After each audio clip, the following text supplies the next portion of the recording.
ہے کہ نیک لوگ اور برے لوگ سب برابر ہو جائیں. اگر مر کے مٹی ہو کے ختم ہو جاؤ گے تو اس کا مطلب پھر اچھا کرو برا کرو کوئی فرق نہیں پڑتا. تو ایسی دھاندلی اللہ کے نظام میں نہیں ہو سکتی. اس پر کئی ہفتوں بیان چلا ہے. انسان یہ سمجھتا ہے کہ آج میں اچھی حالت میں ہوں تو کل بھی اچھی حالت میں ہوں گا. یہ بڑی غلط فہمی ہے. اس کا اللہ نے قرآن میں ان آیتوں میں جواب دیا کہ کیا ہم نے تم سے کوئی ایگریمنٹ کیا ہوا ہے کہ تم ہمیشہ اچھے ہی رہو گے. لوگ عیش و عشرت میں ہیں, صحت ہے, دولت ہے, عزت ہے, تو اللہ فرماتے ہیں کیا یہ سمجھتے ہو کہ ہمیشہ ایسا ہی رہو گے؟ تو یہ بھی غلط فہمی ہے.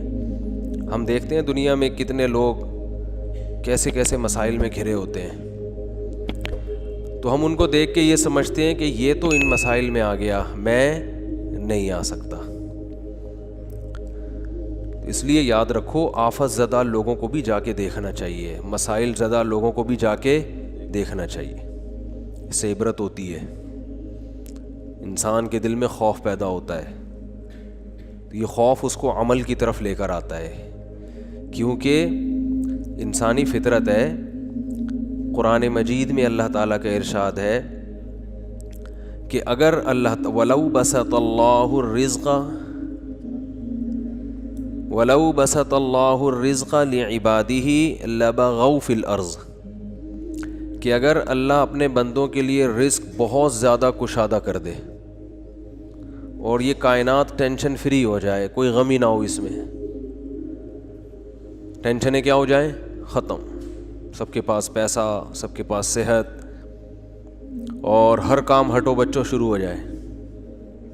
شادی ٹائم پہ ہو گئی, بیگم بالکل صحیح, میاں کو شوہر بالکل ایک نمبر, بالکل صحیح آدمی مل گیا, ساس ایک دم ایکوریٹ, بالکل کبھی بہو کو تنگ اس نے نہیں کیا. یہی ہوگا نا تم نے سب کچھ اگر صحیح ہو جائے. رزق کی کشادگی تو ایک, یعنی اللہ نے اس کو تو ایک بطور علامت کے بیان کیا نا کہ رزق کی کشادہ ہونے سے لوگ سمجھتے ہیں کہ مسائل حل ہو جائیں گے. تو آیت کا مطلب یہ ہے کہ اگر انسانوں کے سارے مسائل حل ہو جائیں, سب خوشحال زندگی شروع کر دیں, سب کے سر پہ بال ہوں, سب کی صحت اچھی ہو, اور کھانے کو سب کو صحت مند غذا ملتی ہو, اور وہی ابھی جو مسائل چلتے ہیں, بیوی بھی ٹھیک ہو, بیوی کے لیے میاں بھی ٹھیک, ساس بھی بہت اچھی ہو, وہ چاہتی ہے کہ میاں بیوی آپس میں محبت سے رہیں, سسر صاحب بھی بہت نیک, نندیں ایک نمبر کی ہوں, بہترین, وہ جب اپنی بھابھی سے ملتی ہوں اپنے بھائی کی تعریف کرتی ہوں کہ ہمارا بھائی بہت اچھا, اور جب بھائی سے ملتی ہوں کہ کس کی تعریف کرتی ہوں, بھابھی بہت اچھی, اس بھابھی کو چھیڑنا نہیں, اس کو تنگ نہیں کرنا, یہ چاند سی بھابھی ہے. سمجھ میں آ رہی؟ اگر یہ سارا سیٹنگ ہو جائے نا, ہے نہیں نا مسئلہ سارا یہی, تو سارے مسائل ہی یہی ہیں نا. کنواروں کی شادی ہو جائے, جاب اچھی ہو جائے, ٹھیک ہے نا, بل جتنی بجلی استعمال کر رہے ہیں اتنا بل آئے. سمجھ رہے ہو کہ نہیں سمجھ رہے؟ ایف آئی آر کٹوانی ہے, آپ گئے, چور کا نام بتاؤ, ایف آئی آر کٹ گئے 2 منٹ میں, اگلے دن چور عدالت میں, آپ نے کیس کیا, آپ کو آپ کے پیسے مل گئے, چور کو سزا ہوئی, سزا کے بعد وہ باعزت بری ہو گیا, لیکن سزا کے بعد. تو یہ اگر نظام ہو جائے, اللہ فرما رہے ہیں کہ یہ سیٹ اپ ہو جائے, ہر چیز کیا ہو, ہٹو بچوں. وزیر اعظم نے انتخابات سے پہلے جو وعدے کیے تھے وہ پورے ہو رہے ہیں, پورے جو کہا تھا بالکل ایز اٹ از ہے بھائی. وزیر اعظم بننے کے بعد سب کام ہو رہے ہیں بھائی. اپوزیشن یہ کہے کہ چلو 5 سال اس کو تمیز سے حکومت کرنے دو, اس کا حق ہے, اگلے 5 سال ہم ٹرائی کر لیں گے. ایک دوسرے کی ٹانگیں نہ کھینچیں. یہ تو کوئی بنتا نہیں ہے, بنتا ہے تو وہ اپنی ٹانگیں سنبھالنے میں اس کو زیادہ ٹائم لگتا ہے. ہمارے یہاں کوئی وزیر اعظم بنتا ہے نا, کوئی بھی, تو حکومت چلانے کے بجائے اس کو اپنی کرسی بچانے میں ٹائم. اب آپ کسی گورنمنٹ کے آفیسر کو کہیں بٹھاؤ کرسی پہ اور اسے بولو آپ کے ذمے یہ پروجیکٹ ہے مکمل کرنا ہے, وہ بیچارہ صبح آفس پہ کرسی پہ آگے بیٹھا, تو ایک بندہ آگے کرسی کھینچ رہا ہے, تو وہ کرسی کو پہ ٹکنے میں زیادہ صلاحیتیں خرچ کرے گا قوم کی خدمت نہیں کرے گا وہ. اور اگر پہلے سے ہی نہ کرنا چاہ رہا ہو تو اور بہانہ مل جائے گا اس کو. تو اس کائنات میں, اس زمین میں کچھ صحیح ہو رہا ہے, کچھ الٹا پلٹا, کچھ صحیح. کوئی آپ کسی سے کوئی بات سمجھا رہے ہیں وہ سمجھ جائے, آپ کسی سے کوئی بات کر رہے ہیں وہ کیا ہو جائے, وہ بات سمجھ جائے. ایسا ہوتا ہے, سمجھاتے ہو اگلا سمجھ ہی نہیں رہا ہوتا, آدمی کہتے اس کو دیکھو پاگل ہو گیا ہے. تو اگر اس دنیا میں سب کچھ صحیح بالکل ہر چیز ایکوریٹ ہونا شروع ہو جائے, عدالتوں میں انصاف, پولیس کو پتہ ہو کہ کس کو گرفتار کرنا ہے, ٹھیک ہے نا, پولیس کو پتہ چل جائے کہ یہاں ڈکیتی ہونے والی ہے, ہم نے یہاں پہلے سے پہنچ جانا ہے, اور پولیس دیکھ کے آپ کو اندازہ ہو جائے کہ یہ جگہ محفوظ ہے, یہاں پر ہم بیٹھ کے چائے پی سکتے ہیں, یہاں کچھ نہیں ہوگا. وہ الٹا رہا ہے, پولیس کی موبائل کھڑی ہے, بیٹا نکلو یہاں سے, اللہ خیر کرے, پتہ نہیں کیا ہونے والا ہے یہاں. ڈاکٹر آپ کو وہ دوا لکھ کے دے, اگر ایک ہی میڈیسن ہے, کمپنیاں 2 مختلف ہیں, تو وہ آپ کی خیر خواہی میں آپ کو وہ کمپنی کی دوا ریکمینڈ کرے جو سستی ہے آپ کے لیے, حالانکہ رزلٹ اس کا وہی ہے جو مہنگی دوا کا ہے, لیکن وہ سستی اس لیے لکھ کے دے رہا ہے کہ بھائی آپ کے پیسہ بچے گا, آپ کا خرچہ بچے گا. جہاں ٹیکا لگانا ہے وہیں لگا رہا ہے ٹھیک ہے نا. وہ جب دوا لکھ کے دیتا ہے تو میڈیکل اسٹور والے کی سمجھ میں اس کی اسپیلنگ آ رہی ہو, کیونکہ میرے ساتھ ایسا ہو چکا ہے. ڈاکٹر نے کیڑے مکوڑے بنائے, میں دوا لے کر آیا, وہ غلط دوا دے دی میڈیکل والے نے. ایک تو ہم نے کھا لی, اگلی دفعہ جب دیکھا تو مجھے اندازہ ہوا یار یہ کچھ عجیب سی لگ رہی ہے, یہ کچھ کیا دے دیا. کیا تو اس نے کہا سوری غلط دوا دے دی میں نے. تو وہ ڈاکٹر کی اسپیلنگ کی کیڑے مکوڑوں کی وجہ سے. ڈاکٹر نے لال بیگ بنایا تھا, وہ سمجھا کہ کیڑے مکوڑے بنے ہوئے ہیں, ٹھیک ہے نا, تو وہ کھٹمل سمجھا یا کچھ اور سمجھا. تو ہر چیز اگر تمیز سے ہو, نہ جعلی حکیم ہو, اور ڈاکٹر بھی بالکل فٹ فاٹ, حکمران بھی, فوج بھی اپنی ذمہ داریاں 100% پوری کر رہی ہو, اس میں بھی کرپشن بالکل بھی نہ ہو, ایک دم ہٹو بچو ہوگا, تو پتہ ہے کیا ہوگا, نظام عالم تباہ ہو جائے گا. اللہ فرماتے ہیں ہوگا یہ, لبغوا فی الارض, مجھے سب بھول جائیں گے مجھے بھول جائیں گے, میرا انکار بھی ہوگا, میرے پیغمبروں کا انکار بھی ہوگا, میری کتابوں کا بھی انکار ہوگا. نماز روزہ ختم, حج ختم, اللہ سے دعائیں مانگنا ختم. لبغوا فی الارض, زمین میں سب اللہ کے باغی بن جائیں گے. سمجھتے ہو گے نہیں سمجھتے, اس لیے آپ چاہتے ہو کہ ٹینشنیں ختم ہو جائے. اللہ کہتے ہیں یہ تو نہیں ختم ہوگی, مجھے تو کوئی مانے گا ہی نہیں. پھر ٹینشن میں ہی تو اللہ یاد آتا ہے, پیٹ بھرموں کو اللہ تھوڑی یاد آتا ہے.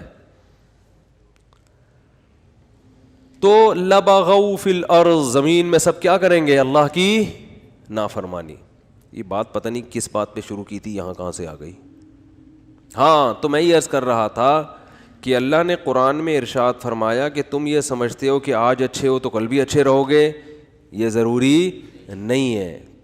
تو مصائب ہیں, مصیبتیں ہیں, کچھ بھی ہو سکتا ہے مستقبل میں, اللہ بچائے, فالج بھی ہو سکتا ہے, کڈنی فیل ہو گیا, مالدار تھے غریب ہو گئے, گھر میں محبت تھی لڑائیاں شروع ہو گئیں, بے روزگار ہو گئے, صحت تباہ ہو گئی, جانی دشمنیاں پیدا ہو گئیں, کچھ بھی ہو سکتا ہے. اور اس خوش فہمی میں مت رہو کہ آج اچھی حالت میں ہو تو کل بھی لازمی اچھی حالت میں رہو گے, کیونکہ ام لکم کتاب فیہ تدرسون, کیا تم نے کسی کتاب میں پڑھا ہے کہ تمہارے ساتھ اچھا ہی ہوتا رہے گا, یا ہم نے قسمیں اٹھائی ہوئی ہیں تم سے, قسمیں لی ہوئی ہیں قیامت تک کے لیے کہ تم اچھے ہی رہو گے. اللہ فرماتے ہیں ایسا بولو بھائی نہیں ہے. تو اچھا یہ تو بات آ گئی, تو ایک چھوٹی سی بات یہ بھی کہتا چلوں کہ دیکھو اس سے پتہ چلتا ہے کہ غموں کے ساتھ سمجھوتا کر لینے کی ضرورت ہے. یہ جو ہم یہ چاہتے ہیں نا میری ہر ٹینشن دور ہو لازمی, یہ بات ہی غلط ہے. اگر کوئی آپ کو سکون کا یہ نسخہ بتائے کہ آپ کے سارے مسائل ٹھیک ہو جائیں اور ٹھیک کرنے میں لگے رہیں تاکہ آپ کو سکون ملے، ٹھیک کرتے کرتے زندگی تباہ ہو جائے گی، مسائل ٹھیک نہیں ہوں گے۔ انہی مسئلوں میں ہی خوش رہنا ہے۔ سمجھ رہے ہو کہ نہیں سمجھ رہے؟ تو مسئلوں میں خوش رہنے کے شریعت نے بہت سے طریقے بتائے ہیں۔ ایک طریقہ کیا ہے؟ اپنے سے کمتر کو دیکھا جائے، اپنے سے کمتر کو۔ میرے پاس خواتین کہتی ہیں میاں ایسا میاں ویسا، میں نے کہا چرس تو نہیں پیتا میاں آپ کا؟ نہیں بھائی چرسی نہیں، اللہ کا شکر ہے چرسی نہیں ہے، شکر ادا کرو چرس نہیں پی رہا، ٹھیک ہے نا۔ میاں کیا ہوتے ہیں آج کل بہت سے، بولو نا، چرسی بھی ہوتے ہیں۔ بھائی میاں ٹائم نہیں دیتا، وہ بھائی رات کو تو گھر میں آ جاتا ہے نا، ہاں رات کو آ جاتا ہے، باقی سارا دن دوستوں میں بیٹھے رہتا ہے۔ ایسے ایسے میاں بھی ہیں آوارہ گردی میں ہی لگے رہتے ہیں، رات بھی گھر میں بیگم کو ٹائم، بولو نا، نہیں دیتے۔ تو اپنے سے کمتر کو دیکھو نا۔ میرے میاں جو ہے نا وہ خرچہ نہیں اٹھاتے، او بھائی بنیادی نان نفقہ مل رہا ہے، روٹی، دوپہر کا کھانا، رات کا۔ وہ خاتون کہتی ہے نہیں نہیں صرف یہی تھوڑی ہوتا ہے، مجھے پتہ ہے یہی نہیں ہوتا، لیکن بہت سے یہ بھی نہیں کر رہے ہوتے، بہت سے یہ بھی نہیں کر رہے ہوتے۔ پھر عورتیں ترستی ہیں کہ چلو آدھا تم کر لینا، آدھا راشن ہم ڈال لیں گے، شادی تو کر لو، ٹھیک ہے نا، کوئی اچھا میاں تو مل جائے۔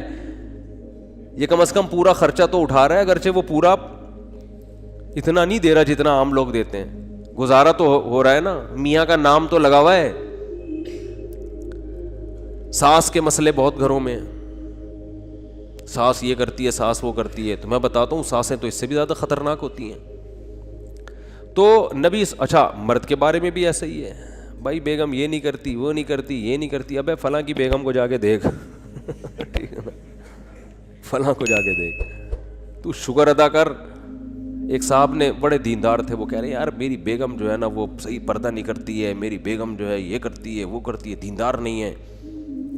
تو میں نے کہا یار نماز پڑھتی ہے؟ اس نے کہا، میں نے کہا موٹا موٹا پردہ کرتی ہے، ایسے تو نہیں بالکل ہی ماڈرن اور لڑکی بن کے اسکرٹ پہن کے جا رہی ہو؟ کہہ رہے نہیں نہیں ایسے۔ میں نے کہا شکر کرو بھائی، ایسے ایسے لوگ ہیں، خود دیندار ہیں، حاجی نمازی، بیگم صاحبہ سلیو لیس کپڑے پہن کے بازاروں میں گھومتی ہیں، تو شکر ادا کرو، چلو واجبی پردہ تو ہے نا کم از کم، زیادہ کے چکر میں بس گزارا چلاؤ۔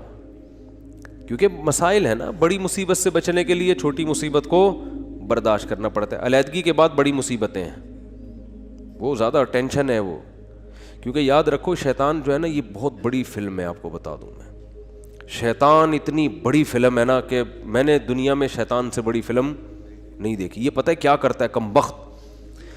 جب آپ ساتھ رہو گے نا تو ایک دوسرے کی نیگیٹو چیزیں لے کر آئے گا سامنے، جس دن آپ میں علیحدگی ہوئی آپ ایک دوسرے کی پازیٹیو چیزیں یاد دلاتا ہے۔ پھر یہ جن میاں بیوی میں بھی طلاقیں ہوئی ہیں نا، تو جب ساتھ رہ رہے تھے تو شوہر بھی بیوی کی نیگیٹو چیزوں کو، عورت بھی شوہر کی نیگیٹو چیزوں کو زیادہ دیکھ رہے ہوتے ہیں، یہ بھی نہیں کرتی، یہ بھی نہیں کرتی، وہ کہتی ہے یہ بھی نہیں کرتا، وہ بھی نہیں کرتا۔ جب طلاق ہوتی ہے نا، شیطان علیحدگی، پھر آدمی کہتا ہے یار اس میں تو یہ بھی کرتی تھی، یہ تو یہ بھی کرتی تھی، یہ تو یہ بھی، کہیں اور شادی ہو جائے گی نا، پھر آپ کہو گے یار پرانی والی کم از کم ایسی کمبخت تو نہیں تھی، اس میں اتنا تو شعور تھا یار، ٹھیک ہے تمیز سے بات نہیں کرتی تھی لیکن یار اتنا تو تھا کہ اگر میں چائے کا بولتا تو چائے تو بنا کے دے دیتی تھی۔ یہ شیطان ہے۔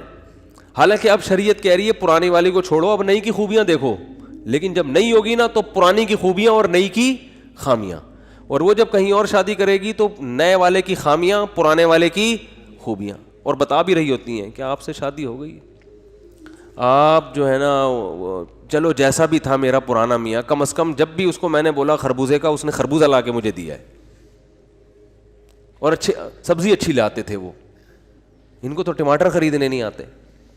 یہ شیطان اتنی بڑی چیز ہے کہ آپ کو کیا بتاؤں میں، ہر چیز میں یہ کیا لے کے جاتا ہے، نیگیٹو۔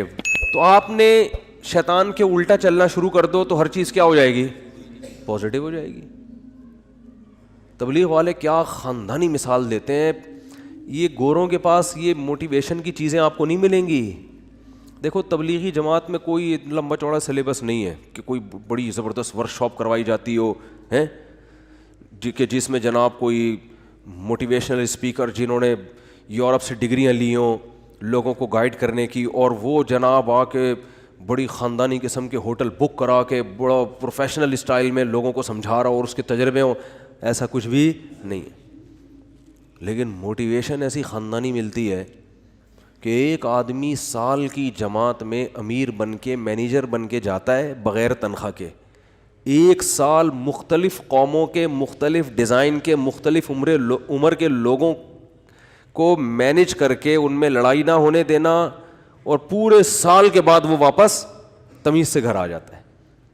4 آدمیوں کو آپ ذرا 3 دن کے لیے بٹھا دو, پھڈا نہ ہو تو میرا نام بدل دینا, چاہے کتنے ہی پڑھے لکھے ہوں, کھانے پہ الگ پھڈا ہوگا ان کا. آج یہ پکے گا, وہ کہے گا یہ نہیں پکے گا, اب تو آرڈر ہی چلا, ہوتا ہے لازمی ہوگا. یہ تو اس لیے نہیں ہوتا کہ جب پھڈے کا ٹائم آتا ہے تو ہم جدا ہو جاتے ہیں نا, بیٹھے گٹر کے ڈھکن پہ 2-4 گپ شپ لگائی, بات کی. پھڈا ہونے سے پہلے ہی کیا ہو جاتے ہیں الگ.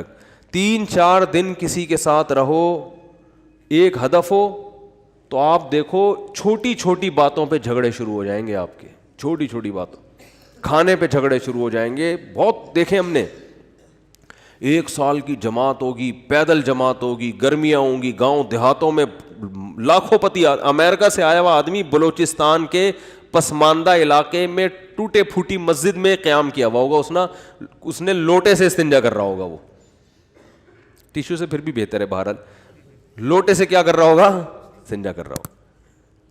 تو یہ موٹیویشن کہاں سے ملتی ہے ان کو بھائی؟